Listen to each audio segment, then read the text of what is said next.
बोलो व्यास माता की जय।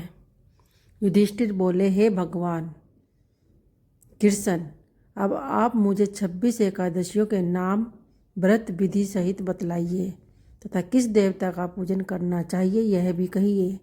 भगवान जी बोले, मार्गशीर्ष नाम शुक्ल पक्ष की एकादशी का नाम मोक्षदा एकादशी है।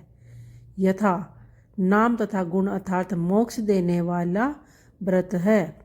12 मासों में मार्गशीर्ष को उत्तम मानता हूँ। गीता में अर्जुन से कह चुका हूँ। उससे श्री कृष्ण की एकादशी, कृष्ण पक्ष की एकादशी से प्रेम उत्पन्न होता है और शुक्ल पक्ष का व्रत मोक्ष दाता है।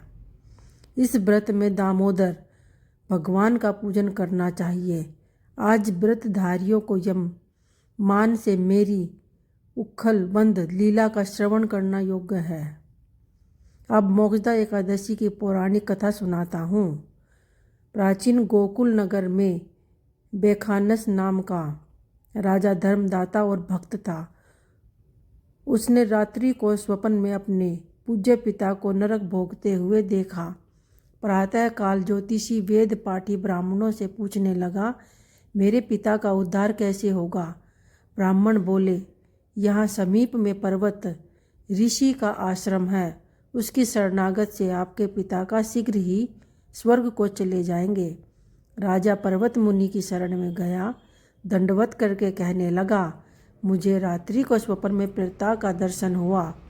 वह विचारे यमदूतों के हाथों से दंड पा रहे हैं। आप अपने योग्य बल से बताइए, उनकी मुक्ति किस साधन से शीघ्र होगी? मुनि ने विचार कर कहा, और धर्म कर्म सब देरी से फल देने वाले हैं। शीघ्र वरदान को केवल शंकर प्रसिद्ध है, परंतु उनको प्रसिद्ध करने भी कोई मौसी जी का भवन नहीं है। देर अवश्य लग जाएगी और तेरे पिता का इतने तक मरम्मत हो जाएगी। इस कारण सबसे सुगम और शीघ्र फलदाता मोक्षदा एकादशी का व्रत है। उसे विधि संयुक्त परिवार सहित करके पिता को संकल्प कर दो, निश्चय उसकी मुक्ति होगी। राजा ने कुटुंब सहित मोक्षदा एकादशी का व्रत करके फल पिता के अर्पण किया। उसके प्रभाव से वह स्वर्ग को चला गया। मोक्षदा एकादशी का महात्म्य जो सुनता है उसे वाजपेय यज्ञ का फल मिलता है। इस दिन तुलसी की मंजरी व धूप आदि से दामोदर भगवान की पूजा की जाती है। इस दिन बिल पत्र का सागार लेना चाहिए। बोलो श्री हरि विष्णु भगवान की जय।